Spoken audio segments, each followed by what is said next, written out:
자, 이제 할게요. 광복절이라서 광복절 이야기. 소리가 좀 큰가? 네, 자, 국경일은 말 그대로 나라의 경사스러운 날인데요. 5대 국경일 이제 다 아시죠? 3.1절. 또, 제헌절. 광복절.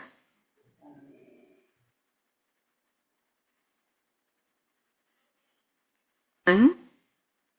10월 달에. 개천절. 마지막. 자, 힌트는 10월에 있습니다. 네, 10월 달에. 개천절 다음. 10월 9일. 네, 한글날 국경일이에요. 자, 이렇게 5개 있습니다. 자, 광복절은 1945년 8월 15일 일본이 미국에 항복하면서 우리나라가 35년간의 식민지 지배로부터 벗어난 날입니다. 자, 근데 우리나라가 어떻게 하다가 이렇게 일본 식민지가 됐을까? 그 과정을 잠깐 볼게요. 제일 먼저는 1875년에 이 일본이 운요호라는 이 배를 타고 강화도로 왔습니다. 강화도 와서 조선 해안을 측량하겠다는 구실로 이제 이렇게 포를 쏘고 상륙해서 약탈 살인하면서 조선의 문호를 개방하는 요구를 시작한 게 이제 맨 처음이었고요. 그 다음 해에 이제 불평등하게 강화도 조약을 강제로 체결하게 되는데요. 이제 대략적인 내용은 부산과 원산과 인천 항구를 개항하라. 그리고 조선에 있는 일본인의 치외법권, 그러니까 일본인이 어떤 잘못을 저질렀을 때 이 한국에서 판결을 하는 게 아니라 이제 일본에 가서 그리고 해안 측량권을 이제 달라 이렇게 체결을 했습니다. 그리고 나서 이제 1894년에 이제 많이 아시는 동학 이제 운동이 일어났는데요. 탐관 오리들의 횡포에 이제 이 전봉준을 주축으로 해서 동학교도하고 농민들이 이제 이렇게 혁명을 일으킨 그런 운동이었습니다. 자, 이 동학혁명이 일어나니까 이제 우리 당시에 무능했던 우리 조선 정부가 일본을 끌어들여요. 일본을 끌어들여서 우리나라 정부와 합작해서 이제 동학혁명군을 학살하게 됩니다. 그러면서 이제 사진을 보시다시피 이제 전봉준은 체포돼서 결국은 사형을 당하게 되고요. 이때 많은 동학교도들이 이제 목숨을 잃게 됩니다. 그러면서 이제 이때 왔던 일본 군대들이 자기 나라로 돌아가지 않고 계속 우리나라에 이제 주둔하게 되게 됩니다. 그리고 1895년에 이제 명성황후 시해 사건이 있었는데요. 이게 을미년에 일어났기 때문에 을미사변이라고 얘기를 하는데 이 명성황후는 이 일본군이 자기 나라로 돌아가지 않고 계속 우리나라에 주둔하는 것에 대해서 굉장히 경계를 하면서 이제 러시아에 이제 손을 벌리려고 했어요. 일본을 이제 이렇게 밀어내기 위해서. 그러면 일본의 입장에서는 명성황후가 어때요? 눈에 가시 같은 존재죠. 그래서 결국은 이렇게 10월에 왕과 왕비가 사는 경복궁에 이렇게 침입해 들어가서 명성황후를 시해하고 시체를 이렇게 석유로 태운 뒤에 조선이 스스로 행한 것이라고 거짓 정보를 유포를 했다고 해요. 그리고 현재까지 그 시해를 인정하지 않고 있습니다. 자, 이렇게 일본은 계속 우리나라에 주둔하게 되면서 결국 1905년에 우리나라의 외교권을 빼앗아 가게 됩니다. 이때 이제 을사오적이 나오는 거죠. 우리나라를 팔아넘긴 5명의 적이다 해서 다들 고위층에 있던 사람들이었는데 이완용, 권중현, 이지용, 이근택, 박재순 이 5명이 우리나라의 외교권을 일본이 대신 행사하는 것으로 계약을 이렇게 체결을 하게 됩니다.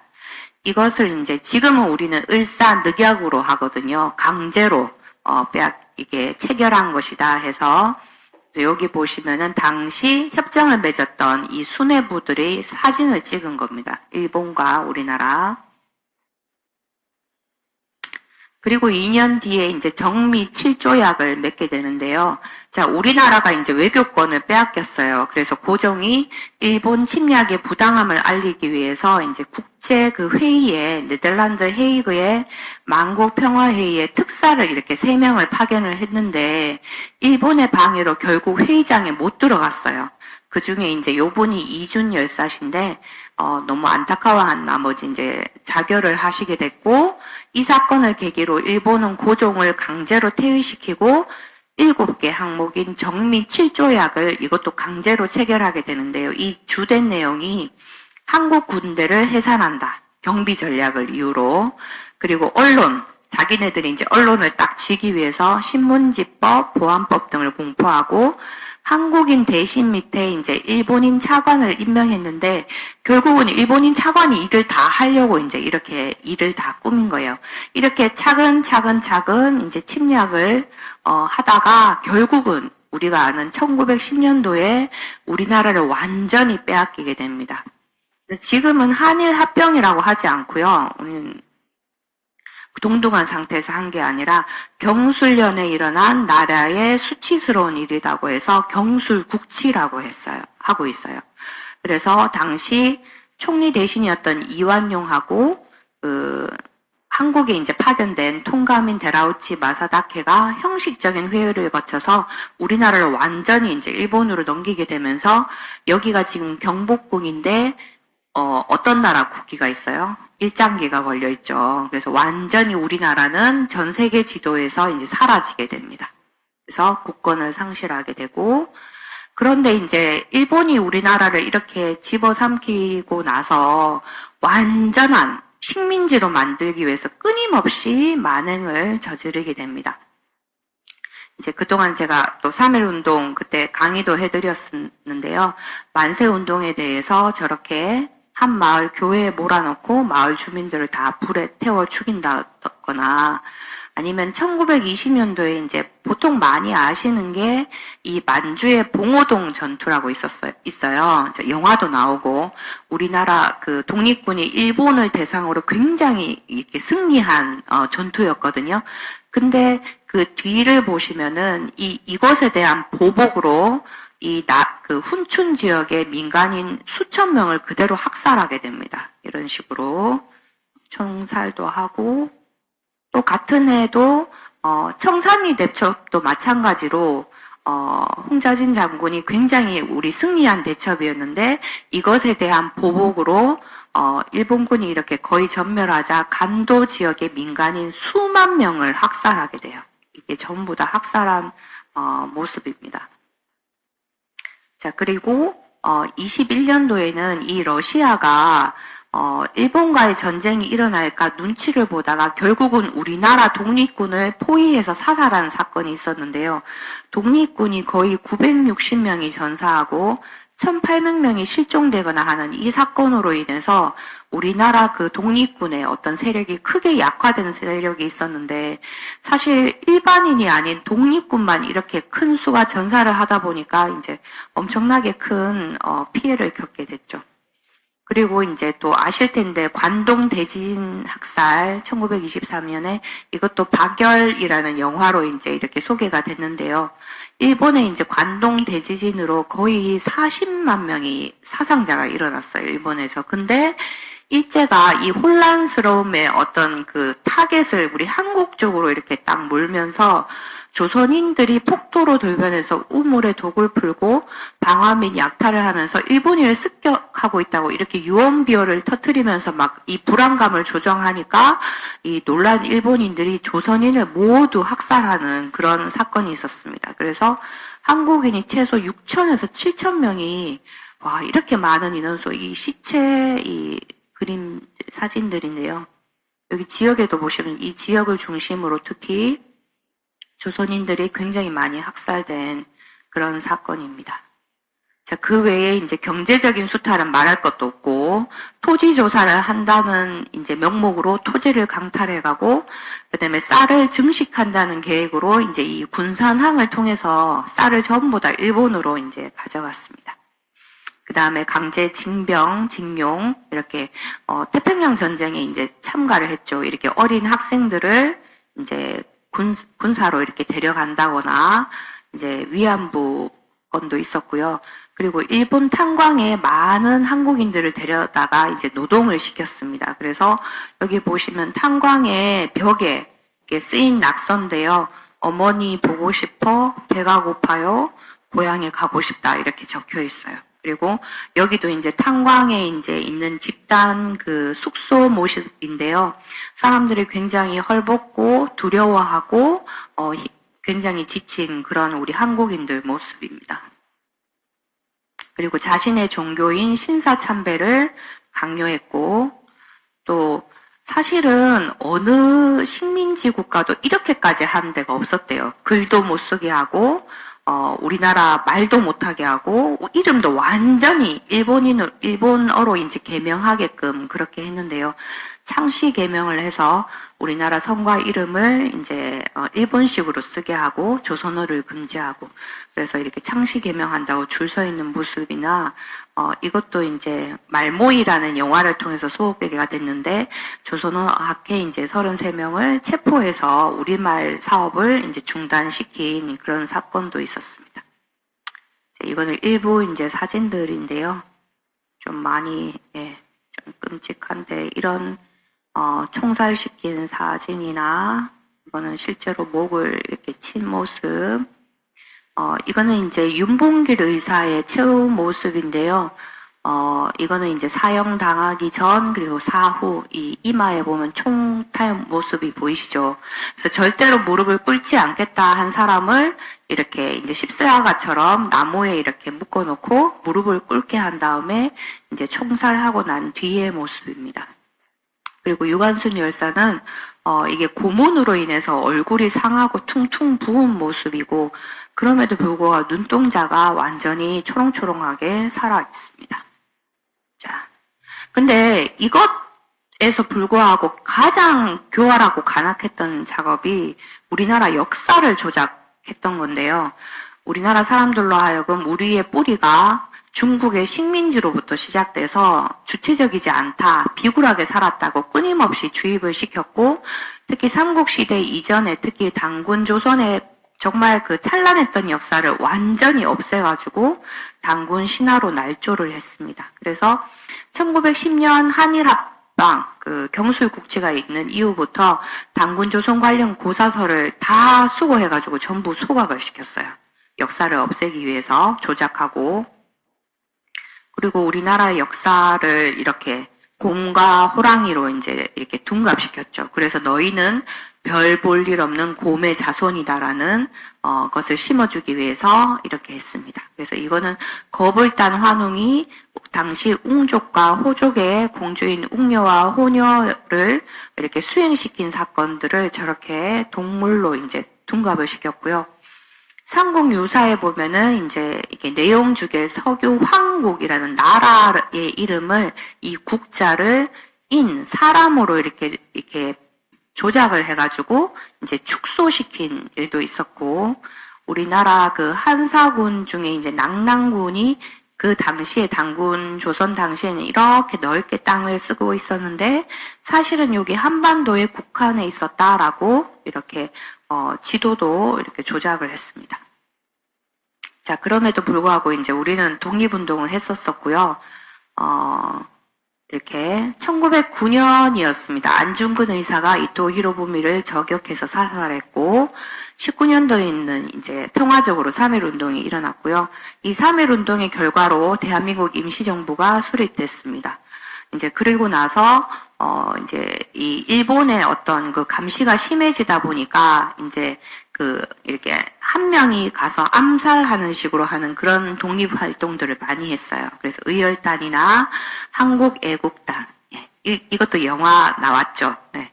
그래서 이봉창 열사나 윤봉길 의사가 이렇게 활동을 했고, 그런 일본 치하에서도 이렇게 독립의 뜻을 굽히지 않고 대한 독립군이나 북로 군정서군, 서로 군정서군 등등 많은 독립단체가 계속 끊임없이 독립을 위해서 활동을 했고, 특히 이제 1940년에 이제 한국 광복군을 창설을, 이 백범 김구 선생님이 이제 조선의 독립을 위해서 광복군을 창설을 했으나, 결과적으로는 이제 뒤에 나오는데, 어부주리로 이제 독립이 돼버렸죠.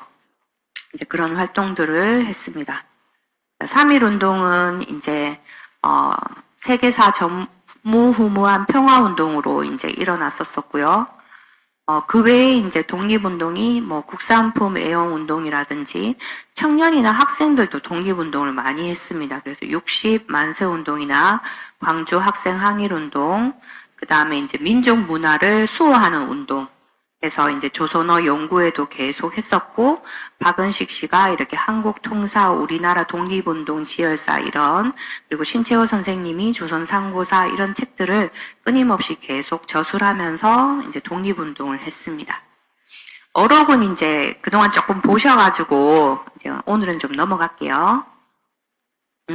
이 중에서 이제 잘 모르시는 분인데, 독립운동의 아버지라고 홍합 나철 선생님 처음 들어보셨죠? 네. 이분이 실제로 이제 대종교를 만드셨다 하던가, 대종교가 당시에 이제 그 독립운동을 하는 독립운동의 그 근간으로 이렇게, 만든 종교였는데요. 이분이 이제 독립운동의 아버지라고 해서 실제로는 1916년에 돌아가셨어요. 근데 돌아가시기 전에, 폐식호흡을 했다고 하는데요. 내가 이제, 어느 정도 이제 죽을 것 같다 싶으면 그때부터 식사를 끊고, 이제 호흡을 통해서 계속 그 내쉬는 호흡을 쭉 하면서 이제 이렇게 스스로 목숨을 끊는 그런 이제 그렇게 돌아가셨다고 하는데, 이 순국전에 이제 예언시를 남기셨어요. 그 내용이 이제 요 한자 내용을 이제 한글로 이렇게 푸른 건데, 어떻게 얘기하셨냐면, 을유년 1945년 7월 7일인데 양력으로 8월 15일이랍니다. 일본이 패망하고 검은 늑대 소련과 붉은 원숭이 미국이 나라를 남북으로 분단한다. 늑대의 사상, 공산주의와 원숭이의 종교가 민족과 국가를 망치고 공산주의와 자본주의의 극한 대립이 세상을 불바다로 만든다. 이게 6.25 전쟁을 얘기하는 것 같고요. 백두산의 선도가 하늘 높이 떠올라 공산진영, 자유진영의 극한 대립을 먹고 마셔 극복해서 홍익인간 이화세계를 결국은 이룬다. 이런 내용으로 하셨습니다. 그래서 사실은 1916년에 돌아가셨기 때문에 와, 근데 굉장히 정확하게 예언을 이렇게 남기셨어요. 자, 그다음 네? 자, 유관순 열사 어록도 넘어갈게요. 자, 민족정신 광복군가라고 당시 독립군들이 그때 불렀던 노래인데 한번 볼게요. 짧아서.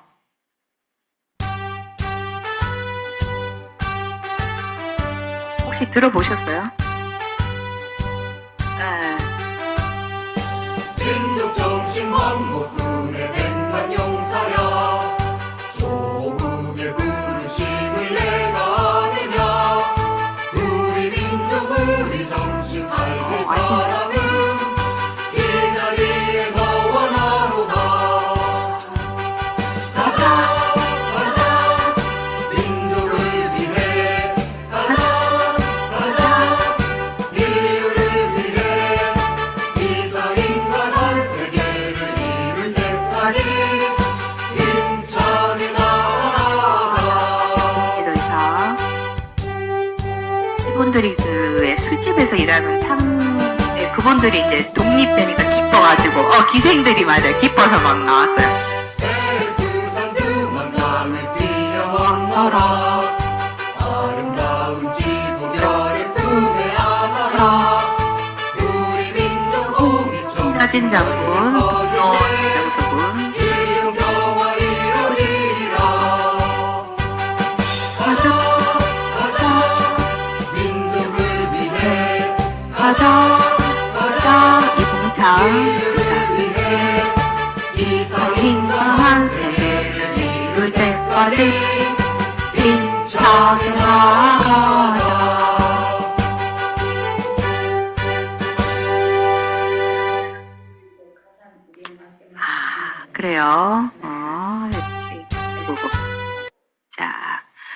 파리로 광복을 했는데,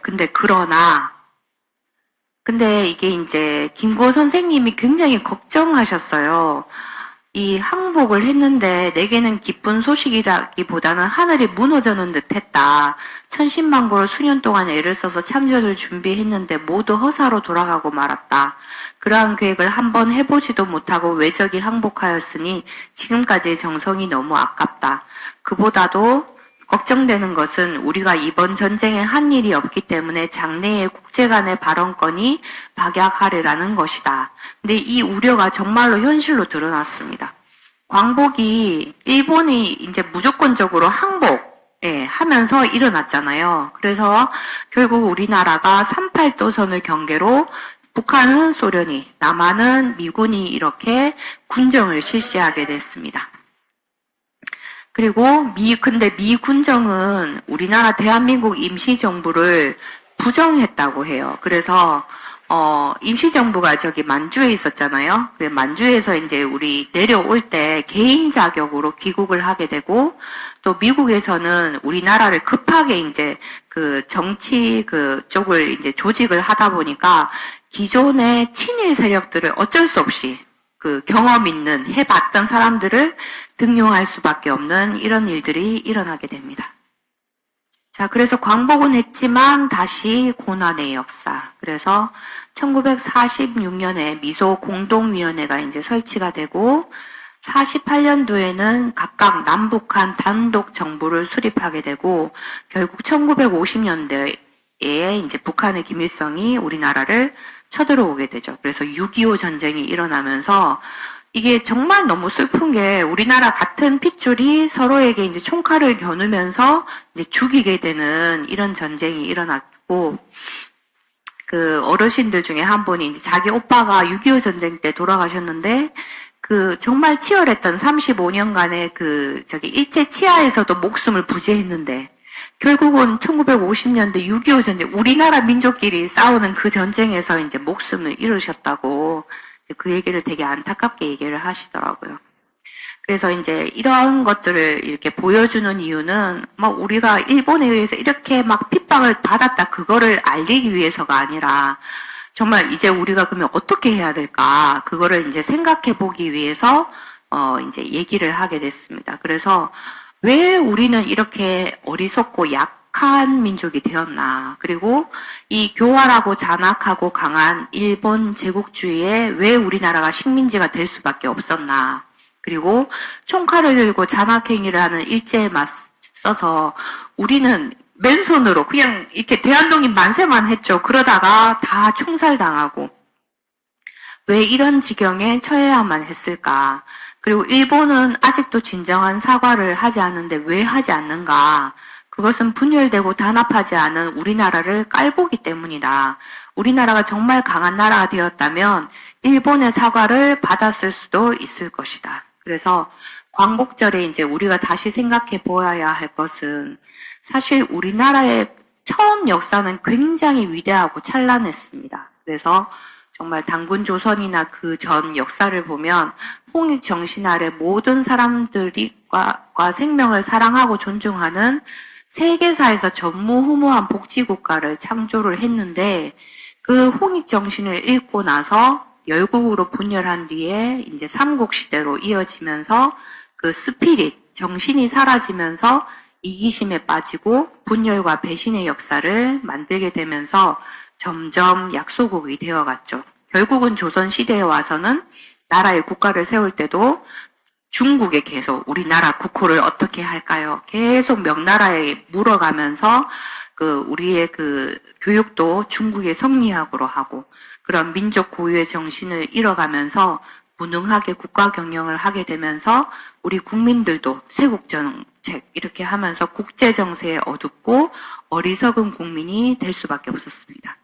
그래서 서구 문물로 힘을 키우고 침략으로 강대국이 되고자 했던 이 일본한테 이 얼이 빠진 우리 민족은 나라를 빼앗기게 되었고 완전 처절한 고난의 시간을 임진왜란, 병자호란 이 일본 식민지 시대를 겪으면서 체험하게 되죠. 그래서 외세에 의한 광복은 했지만 우리 민족은 고유의 정신을 또 찾지 못하고 지금 현재 이념과 종교, 지역 등으로 분열되어서 아직도 단합을 하지 못하고 있는 상황입니다.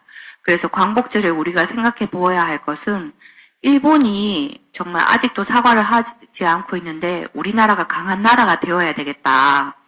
그리고 단지 강하다는 것은 또 의미가 없다. 그래서 인류 역사의 죄악을 다시 한번 재현하는 것밖에는 안 되기 때문에 왜냐하면 세계사에서 모두 부강한 국가는 다른 국가를 침략하고 지배하고 그 나라의 국민들에게 고통을 강요한 것밖에 없었습니다. 그래서 우리는 정말로 강하면서 밝고 선한 국가를 이루고 세계의 평화를 이루는데 공헌하는 그런 민족이 되어야 되겠다. 그래서 그때 일본으로부터 진정한 사과를 받고 정말 우리가 그들을 용서할 수 있어야 되겠다. 그래서 이렇게 할 수 있는 그 정신, 철학과 정신이 우리 민족에게 있습니다. 우리의 천지인 정신이나 홍익인간 이화세계 정신에 들어가 있다. 그래서 이 정신을 전 세계적으로 전파하고 지금 현재 희망을 또 주고 있습니다. 그래서 광복절은 맞았으나 아직 정신적으로는 광복이 되지 않았기 때문에 정말 진정한 광복을 이루기 위해서 계속 노력을 해야 되겠습니다. 왜냐하면 우리 아직 역사와 뿌리를 제대로 찾지 못했고 그 학교에서도 아직 그 친일, 그 식민사관의 역사를 아직 많이 가르치고 있거든요.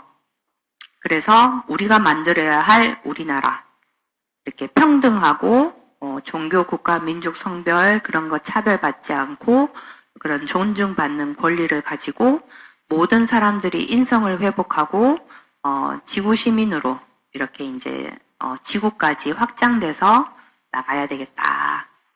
자, 그런 의미에서 광복절 노래로 네, 한번 오랜만에 들으셨을 것 같아요. 자, 힘차게 한번. 몰라요. 아, 심각하다. 에? 어디요? 응.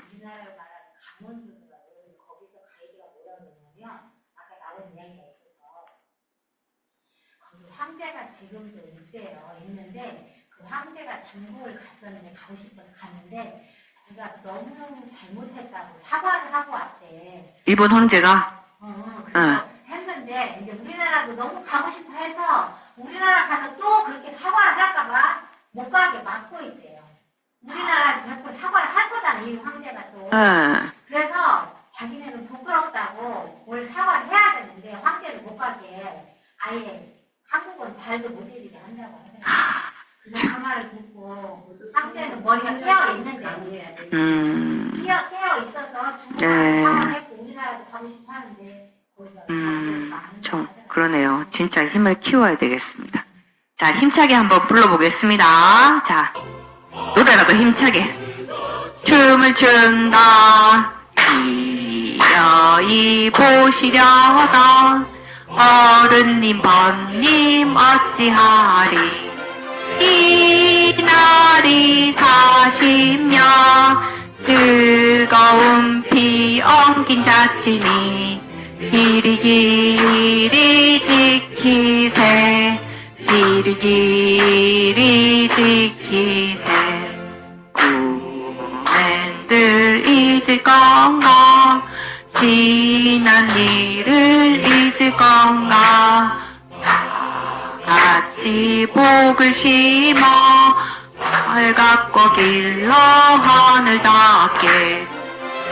세계의 보람될 거룩한 빛 예선하리니 힘써 힘써 나가세.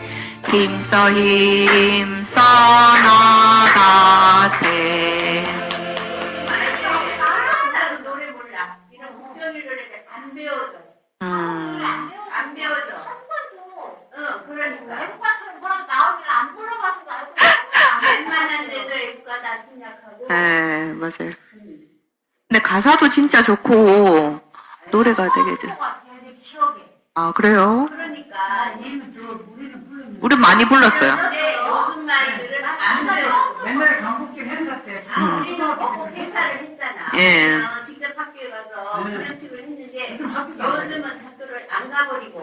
선생님도 안 가르쳐줘. 진짜. 맞네. 여기서 기념식 하잖아요. TV에서 학생들이 노래를 못 부르고 어른들은 불러. 진짜 학생들 노래 안 배워서. 맞아. 굉장히 되게 문제나. 그러네요. 교육감 진짜 만날 일 있으면 예. 이런 거 맞아. 예. 교육감도 노래 모를지 몰라. 김경태님, 저희 사진 좀 찍어주세요. 저랑 이렇게. 이거 해서 제가 지금 유튜브 올릴 거거든요. 이런 것들 다 반영해가지고, 예. 지금 유튜브 촬영하고 있습니다, 지금. 자, 제 카메라 드릴까요? 얼마나 정말 어렵게 이제까지 온 나라인데 진짜 우리나라 원장님 제 모자 봤어요? 물로 갈라 못 봤어. 자 자. 안타까워 정말. 내가 이 대화에만 차 우려드리고 수련은 저녁에 하겠다고 시간이 예. 알겠어요. 자, 우리 백범 김문구 선생님께서 당시 백범 일지의 나의 소원에서 내가 원하는 우리나라를, 이쪽으로 오세요. 여기서도 분열된 것처럼 딱 아이고 진짜 우리나라에 이렇게 우리나라 역대가 아니야. 예, 정말 원하는 나라가 진짜, 아름다운 나라가 되기를 원하셨고, 부강한 나라가 되기를 원하는 것은 아니다. 자, 우리 최지영 선생님 한번 읽어주세요, 이거. 나는 우리나라가 가장 아름다운 나라가 되기를 원한다. 부강한 나라가 되기를 원하는 것은 아니다. 오직 한없이 가지고 싶은 것은 높은 문화의입니다. 문화의 힘은 우리 자신을 행복되게 하고 나아가서 남에게 행복을 주겠기 때문이다. 나는 우리나라가 남의 것을 모방하는 나라가 되지 말고 이러한 높고 새로운 문화의 근원이 되고 목표가 되고 모범이 되기를 원한다. 그래서 진정한 세계의 평화가 우리나라로 말미암아 이 세계에 펼쳐지기를 원한다. 홍익인간이라는 국조 당군이 이상이 이것이라 믿는다. 이 일을 이루려면 우리 국민이 모두 성인이 되어야 한다. 네. 자, 이렇게. 우리 모두가 성인이 되어야 한다. 네, 성인이 될 것입니다. 자, 진짜. 자, 이렇게, 얘기하셨고요. 자, 그래서, 우리 안에는 그 인류 평화를 이룰 수 있는 정신이 있습니다. 바로 이 홍익 정신. 그래서 이걸로, 이제, 힘을 키우고 전 세계에 우리 높은 문화를 전달할 수 있는, 그래서 어떤 나의 개인에 머물러 있지 말고 우리 가정, 나라, 인류, 지구까지 이 홍익인간 정신으로 쭉 뻗어나가서 인간 사랑, 나라 사랑, 지구 사랑으로 자, 이 일을 이루도록 하겠습니다. 자, 그러면 만세 삼창 한번 하고 자, 우리 다가와야 하도록 하겠습니다. 자, 시작! 일어서야지. 일어서서 할까요? 먼저. 자, 예. 인선회복 만세하면 인선회복 만세 삼창하겠습니다. 자, 인선회복 만세!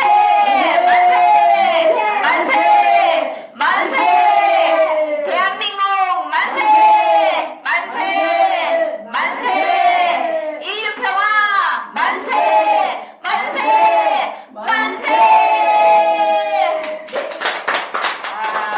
태극기들 갑시다. 태극기들. 네네, 태극기 달아주세요.